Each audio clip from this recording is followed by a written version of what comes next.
Hello and welcome to another how-to video. Today I'm going to show you how to replace a faulty extractor fan in your bathroom. This is the old one. I've already removed the screw covers and the screws here with the screwdriver, and now I'm going to take off the plate. As you can see, this is how it's wired up. Before starting, of course, I turned off the electricity in this floor with the circuit breakers downstairs. Since the extractor fan receives its power from the lighting, you need to turn off the lighting circuits and your main circuit breaker in your house.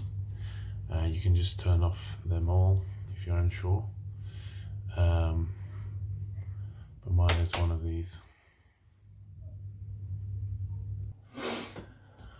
And as you can see, there's blue at the top, yellow in the middle and red at the bottom. Yeah. So then I'm going to unscrew these 4 screws.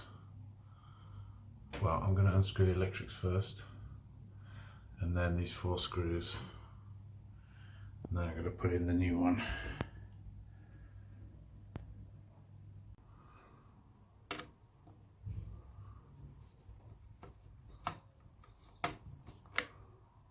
You only need to loosen these, then the wires should come out.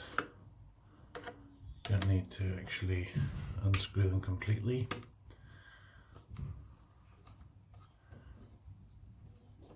There we go.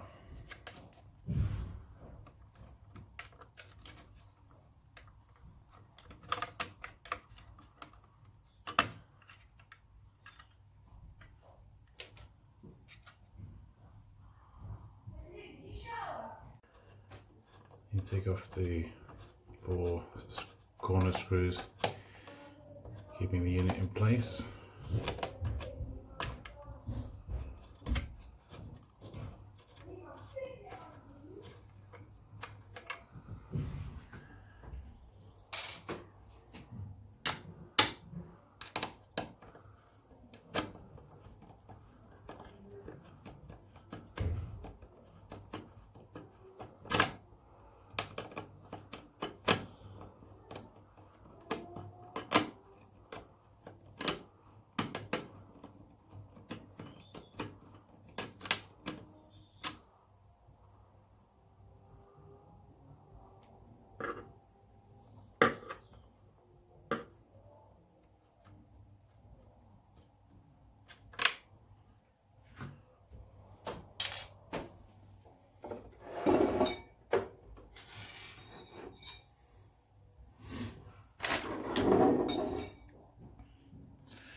When all 4 screws are undone, it's time to take it out of the wall.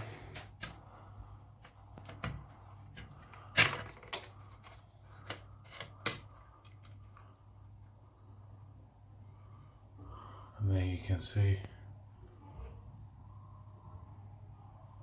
the actual external area.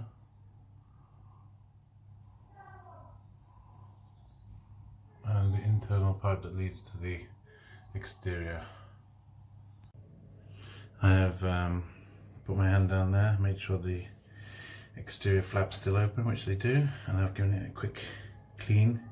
Not perfect, but a lot better than it was, just to make sure the air will flow as well as possible for the new extractor.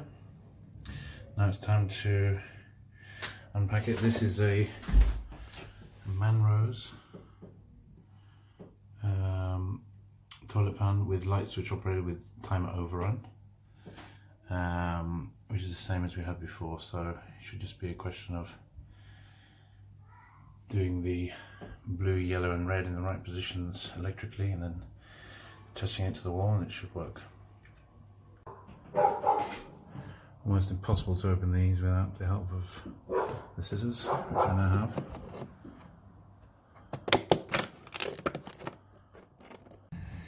So again, I had to use a flathead screwdriver to get the screw coverings off.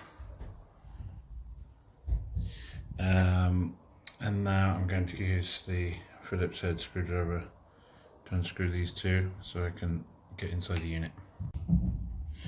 As you can see, I've now I've screwed in the four corners of the unit, and I've also screwed in the electrics.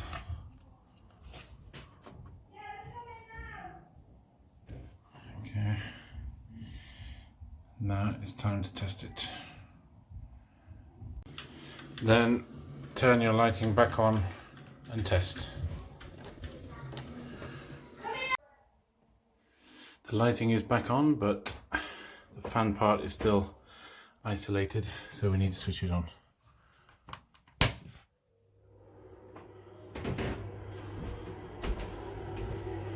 As you can see, it's working well.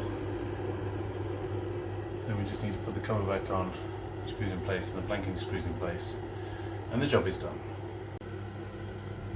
And as you can see, the screws are now in place, the unit is against the wall, and the blanking screws are also in place. If you've enjoyed this video or found it helpful, please like, share and subscribe for more. Thanks for watching.